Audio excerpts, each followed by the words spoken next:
I grew up in the country. Across the road from me was this deep, dark forest, and right in front of me was this dark, murky lake. And it was fascinating to me, this idea that there might be monsters. As I started to develop, as I started to grow, I realized monsters kind of do exist, and they look just like you and I.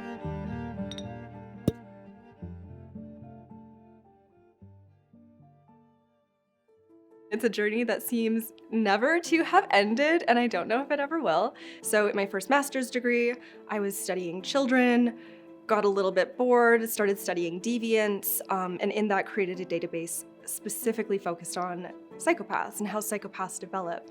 Did that, finished the master's, wrapped that up, and so what do? I started another master's in criminology and sociolegal studies, and then off to my PhD, which was kind of the greatest moment of my life. And that's where I did my dissertation on serial killers. I finished that database on psychopathy, and I was like, well, what am I gonna do now? I went through that database and I noticed there's a bunch of entries for individuals who are both psychopathic and serial killers. And I thought, let's just get rid of all the psychopaths and keep the serial killer psychopaths.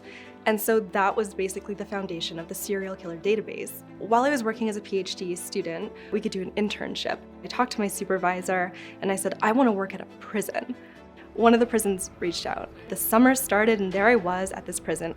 I was officially a clinical psychology student intern. I'm in this giant institution that is just so much bigger than me. The buzzers and the heavy weight of the doors, it was all just incredible. I had my serial killer database and I was trying to figure out, what causes a serial killer. Through all these variables, through all my zeros and ones, it didn't look like anything in particular was statistically significant. Working in a prison made me realize if you're going to understand development at all, you need to include the way that people think. The people who are there are people. They're just like you and me. Sometimes they're people who had no money and who had to steal because they needed to survive. Sometimes they're people with serious mental health issues and the prison is not the right place for them. Sometimes they're there because they have all these different life experiences that have just traumatized them completely. And as soon as I added that element, my mystery was solved and I helped to figure out why serial killers are the way they are, how they develop.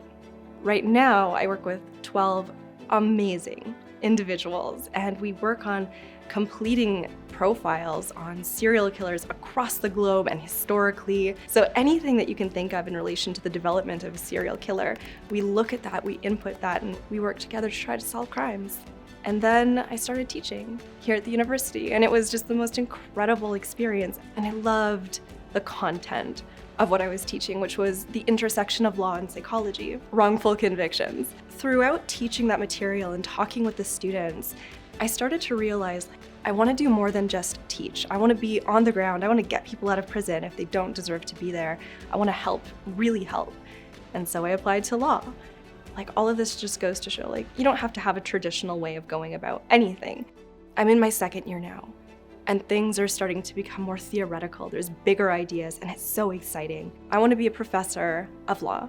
I want to teach trauma-informed lawyering. I want to focus on missing murdered Indigenous women's issues. And in addition to that, I want to be a pro bono, no-cost advocate for Indigenous women and families whose loved ones have gone missing or their cases of homicide are still unsolved. Even if it's not going into a courtroom and yelling at the judge, that day will come. But, if not every case, maybe I can just be the person to listen, to let you know that the justice system is not, it's not ignoring you, it's here.